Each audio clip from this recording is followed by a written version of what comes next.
What's up, YouTube? This is Trevor, and today we're going to be talking about the Blue Jays because they made a trade. That's right, the Blue Jays just keep on making moves. So, according to Ben Nicholson-Smith from Rogers Sportsnet, the Blue Jays have agreed to acquire Steven Matz from the New York Mets, and in exchange, the Mets will receive Sean Reid-Foley and two low-tier right-handed pitching prospects. So the Blue Jays did not have to give up a ton. They didn't have to give up any of their top 5 prospects. They just had to send two low-tier righties that we just don't know how they're going to fare in the major leagues. So don't worry, Jays fans. They did not give up a ton in this trade. But what does Steven Matz bring to the Blue Jays? Well, Steven Matz was once a highly touted prospect in the Mets organization. I mean, he has the potential to be a front rotation type of starter or a mid rotation starter.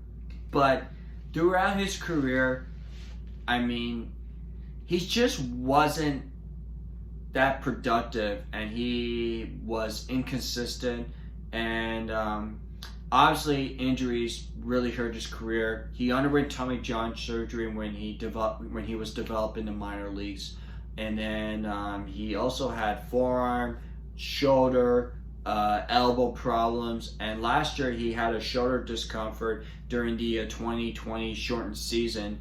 Was only limited to 9 games, only made 6 starts, and he posted a 9.68 ERA, which is a career worst for him. So, obviously, for the Blue Jays to acquire Steven Matz, this just adds a little bit more depth within the starting rotation. And to me, you need to have depth with their starting rotation because you never know if injury can occur within the starting rotation. So, by the looks of the rotation for the Blue Jays right now, you got Hyun-Jin Ryu as your ace, Robbie Ray, who is a bounce-back candidate, Nate Pearson, who is a highly touted prospect, and you got Tanner Roark, who's an innings eater, and then your 5th spot, I would not be surprised if it's a competition throughout spring training with Matz, Julian Merriweather,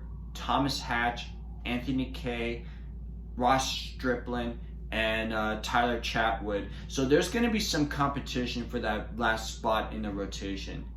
So Matz, I think, is a guy that just adds a little bit more flexibility and a little bit more of an insurance policy in case something does happen with their starting rotation. Do I think that Steven Matz will end the pursuit of the second-tier free agents like a James Paxton or a Jake Odorizzi or the possibility of bringing back Taiwan Walker? No. I don't think they're done.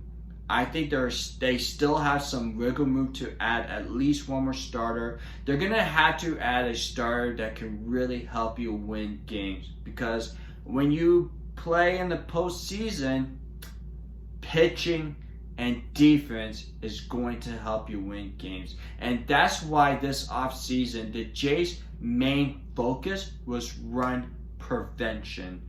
They were one of the worst defensive teams in all of baseball, and their pitching rotation has not been great throughout this short 2020 season.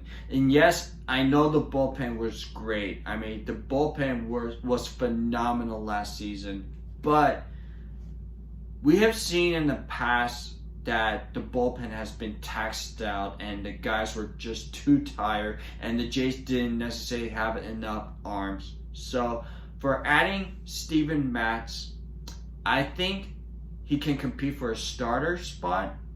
But it wouldn't surprise me because the Jays do lack some lefties relievers.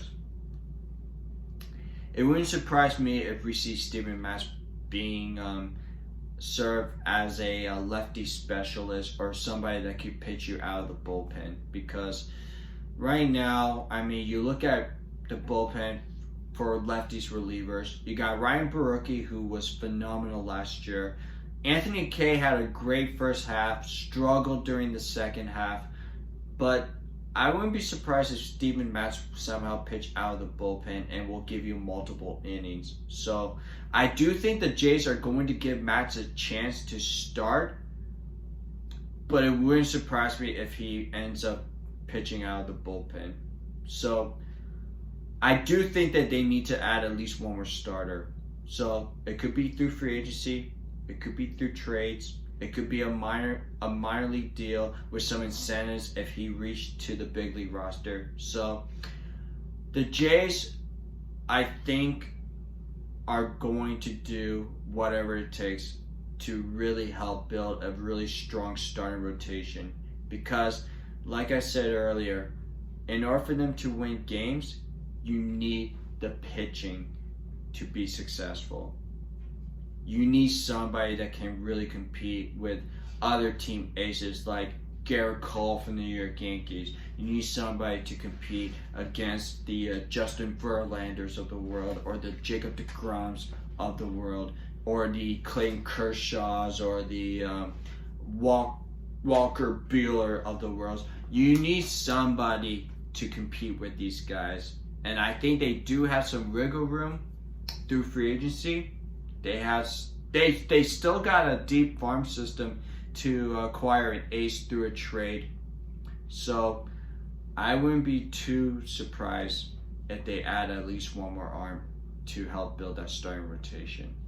Alright, so that's going to be it for me. I hope you guys liked my video. If you have any comments about, what you thought about the trade with the New York Mets, or if you have any comments on what the Blue Jays should do for the rest of the offseason, you can write them down below, and don't forget to hit the subscribe button right over there. Alright, thanks guys, and have a good day.